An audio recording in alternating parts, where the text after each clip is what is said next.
अस्सलामुअलैकुम। अल्लाह पाक आपको ईमान और सेहत की बेहतरीन हालत में रखे।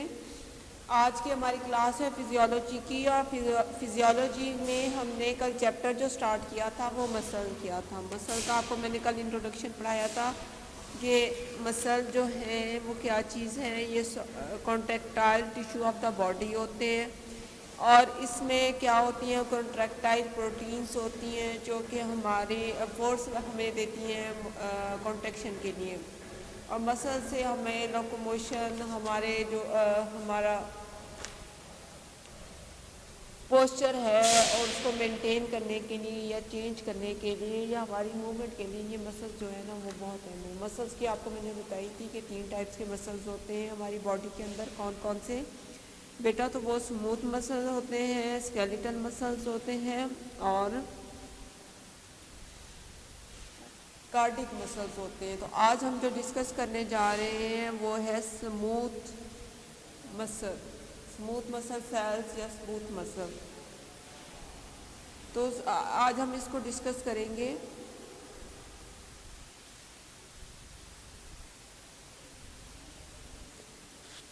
स्मूथ मसल को, तो स्मूथ मसल सबसे पहले कि हमारे जिस्म में कहाँ कहाँ पाए जाते हैं और इसको स्मूथ मसल क्यों कहते हैं।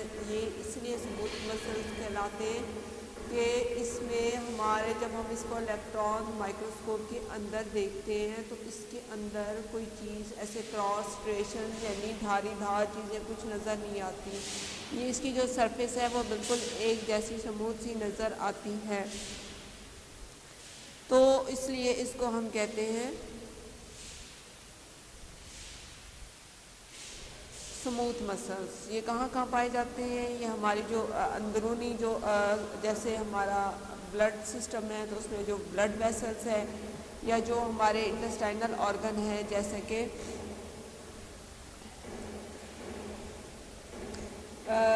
जैसे ये हालो बिस्रा मतलब जो कैविटीज़ हैं, जैसे हमारे माउथ कैविटी से स्टार्ट होगा, हमारे ईसोफेगस है वो भी एक कैविटी है, फिर स्टमक आ जाता है, फिर इंटेस्टाइन आ जाती है।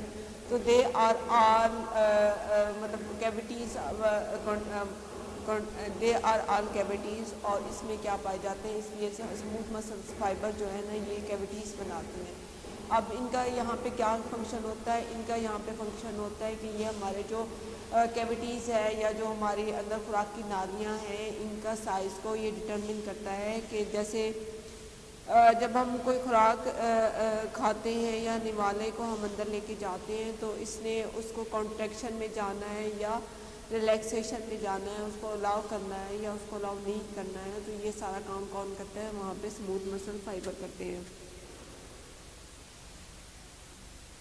शेप क्या है? ये किस शेप के होते हैं बेटा? ये फ्यूसीफॉर्म शेप। फ्यूसीफॉर्म शेप कौन सी होती है? Fusiform shape is that shape वो जो जिसमें दो बोथ एंड्स पे सेम होगी और ऐसे एंडिंग टेपरिंग सी होगी। आपको मैंने तस्वीर में दिखाया है कि दरमियान में से वो होगा, लेकिन आपके इसकी एंडिंग्स देखें तो दोनों एंडिंग्स जो है वो सेम है। इसमें जो देखें न्यूक्लियस जो है वो रॉड शेप का है, और उसके अंदर जो है आपको मैंने फिलामेंट्स दिखाए गए हैं, और that is called the myofilament. Myofilament जो है वो साइटोप्लाज्म में पाए जाते हैं, और ये हमारी जो कॉन्ट्रैक्शन की जो है कॉन्ट्रैक्शन के लिए ये बहुत ज़रूरी होते हैं। जो इसका काम होता है हमारे मसल सेल्स का बेसिक इनका मकसद जो होता है कि इनकी वर्किंग जो होती है वो कॉन्ट्रैक्शन पे बेस होती है। तो ये मायोफिलामेंट्स जो हैं वो रिस्पॉन्सिबल होते हैं कॉन्ट्रैक्शन के लिए।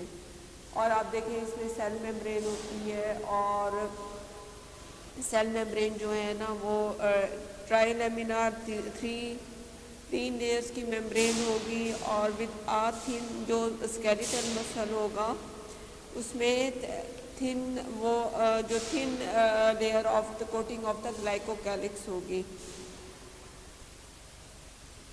और ग्लाइकोकैलिक्स क्या है? ये एक मिक्सचर होगा ग्लाइकोप्रोटीन और ग्लाइको लिपिड्स का, और ये हमारी सेल मेम्ब्रेन को क्या करेगा? मसल सेल्स की ये उसको सराउंड करेगा। तो इस कम्बिनेशन को जो हम कहेंगे वो ग्लाइकोकैलिक्स कहेंगे। इसके बाद इसका न्यूक्लियस है, इसमें सिंगल रॉड शेप न्यूक्लियस होगा और वो जो न्यूक्लियस होगा वो सेल को जो हम सेल को हम क्या बोल रहे हैं फ्यूसिफॉर्म बोल रहे हैं और ये फ्यूसिफॉर्म सेल के किसके सेंटर में ही जो थिक एरिया होगा उसमें ये लोकेट करेगा। इसके बाद इसका हम साइटोप्लाज्म स्मूथ मसल्स फाइबर का जो है वो साइटोप्लाज्म हम डिस्कस करते हैं। तो साइटोप्लाज्म में ज़्यादातर हमें फाइबर्स नज़र आते हैं और उन फाइबर्स को हम क्या कहते हैं, उन फाइबर्स को हम कहते हैं मायोफिलामेंट। और जो मायोफिलामेंट होते हैं बेटा ये दो तरह के होते हैं और दो तरह के कौन कौन से होते हैं, ये दो तरह के होते हैं, एक थिन होता है और एक थिक होता है।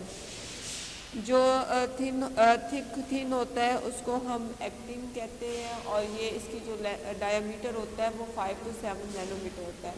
और मायोसिन फिलामेंट या मायोफिलामेंट जो है वो थिक होता है और 10 to 15 नैनोमीटर इन डायमीटर होता है।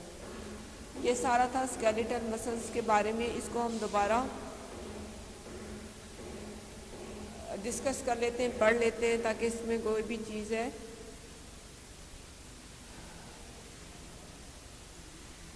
तो वो हम पढ़ लें इसको।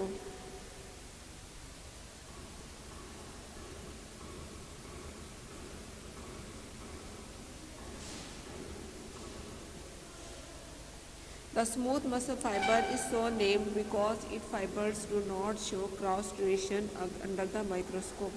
कि इसकी माइक्रोस्कोप में इसकी कोई क्रॉस ड्यूरेशन यानी कोई क्रिस क्रॉस या धारीदार कह लें इसको, इस तरह की कोई अपीयरेंस नहीं होती। इनकी जो अपीयरेंस होती है वह स्मूथ होती है, इनका कलर जो है सेम होता है, इसमें कोई उसमें रीजन्स नहीं बने होते हैं। सेल्स जो है वो स्मूथ अपीयरेंस देते हैं, इसलिए इनको हम स्मूथ मसल्स कहते हैं। The smooth muscles is mainly found in the wall of blood vessels। blood vessels की वॉल्स में ये पाए जाएंगे। एंड हॉलो विसरा जो कि हमारे डाइजेस्टिव ट्रैक के जो हमारे ऑर्गन्स हैं उनको बेटा हॉलो विसरा कहते हैं। Where its function is to control the size of the lumen, जो उस कैविटी के साइज को जो है वो कंट्रोल करती है। इनका जो काम है उसमें स्मूथ मसल का ब्लड विसरा या उसमें, तो उसमें इनका काम ये होता है कि ये उस कैविटी को वो कंट्रोल करती है। इसकी शेप कैसी होगी, ये फ्यूसिफॉर्म शेप में होगा, यानी कि दोनों एंड्स जो हैं वो ऐसे एंडिंग में आएंगे, ठीक है। दोनों एंड्स की जो है पतले होंगे और फिर वो दरमियान में से वो बड़े हो जाए मोटे हो जाएंगे और फिर दूसरा एंड भी उसी जो फर्स्ट की तरह सेम आ जाएगा।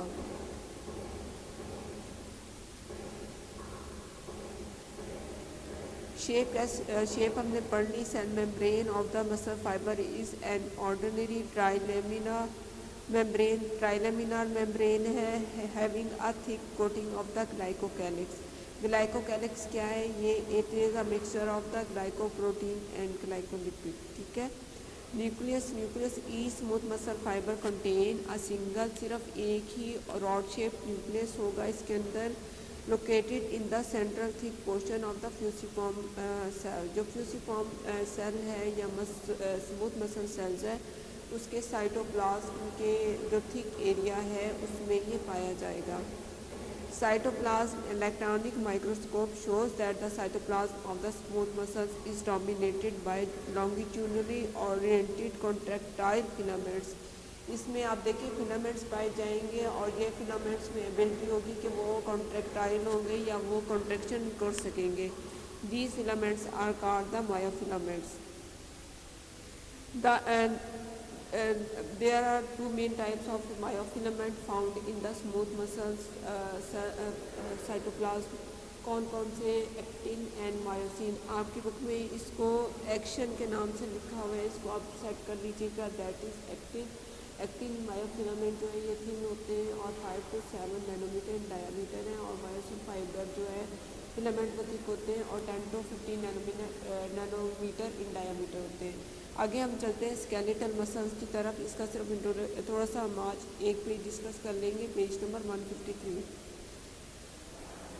स्केलेटल मसल जो मेक्स द फ्लैश और मीट ऑफ द एनिमल्स, जो जानवरों का गोश्त होता है, ये कौन से मसल्स होते हैं, वो दैट आर स्केलेटल मसल्स। ये जब फ्रेश होगा तो ये पिंक इन कलर होगा, और ये जो फाइबर्स होंगे इसके, ये एक बंडल्स बने हुए होंगे, और उन बंडल्स को फेस्क्यूली कहते हैं। Muscle fasciculi is the bundle of skeletal muscle fibre. Skeletal muscle fibre को जब हम बंडल की सूरत में बांधते हैं तो उसको हम क्या कहते हैं, फेस्क्यूली। क्लियर?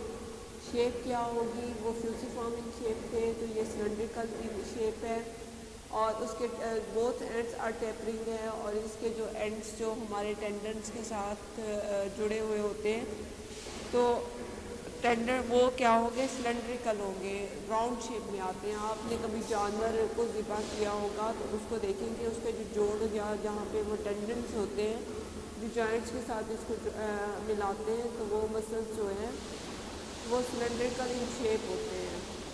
न्यूक्लियाई, उसमें एक न्यूक्लियाई था, और इसमें न्यूमरस बहुत सारे न्यूक्लियाई इन ईच फाइबर पाए जाएंगे। तो सेल मेम्ब्रेन, ये इसमें भी ट्राइलेमिनार लेयर होगी, उसमें थिन थी, और इसमें थिक कोटिंग ऑफ ग्लाइकोकैलिक्स, इसमें thick coating of the glycocalyx होगी। इसको हम पढ़ लेते हैं। Skeletal muscles make the flesh or meat of the animal in fresh state. It has a pink color in the skeletal muscle. The muscle fibers are grouped into bundle called fasciculi. Skeletal muscle fiber या cells shape कैसी होती है? These skeletal muscle fiber are cylindrical in shape. Cylindrical in shape होंगे, the ends tapering or being somewhat rounded at the junction of the muscles and the tendons. Cell membrane को sarcolemma भी कहते हैं। It is an ordinary trilaminar membrane having a thick coating of glycocalyx on its outer surface. Nuclei in each fibre, nuclei are numerous. यहाँ तक आज हमारा topic था, और इंशाल्लाह हम कल आगे जो है इसके साइटोप्लाज्म या सार्कोप्लाज्म से हम इसको, एक ये रह गया, उसके बाद इंशाल्लाह हम कार्डिक मसल्स को जो है ना वो डिस्कस करेंगे। अब दोनों में डिफरेंस अभी तक आपको पता चल गया होगा कि क्या क्या है। शेप में डिफरेंस है, न्यूक्लियस में डिफरेंस है, सेल मेम्ब्रेन में डिफरेंस है। इसके क्या है, इसके जो है ये सिलेंड्रिकल इन शेप है, तो वो फ्यूसिफॉर्म इन शेप है। उसके जो एंड्स हैं वो टेपरिंग है बोथ साइड पे, ये सिलेंड्रिकल है। जो एंडिंग आती है इसमें बहुत सारे न्यूक्लियस हैं, उसमें एक न्यूक्लियस है। ये thick layer of the glycocalyx coating है, और वो thin layer of glycocalyx coating है। तो ये आप अच्छी तरह याद कर लीजिएगा इंशाल्लाह। बाकी इसका जो साइटोप्लाज्म है या सार्कोप्लाज्म है वो, और कार्डिक मसल जो है वो हम कल डिस्कस करेंगे।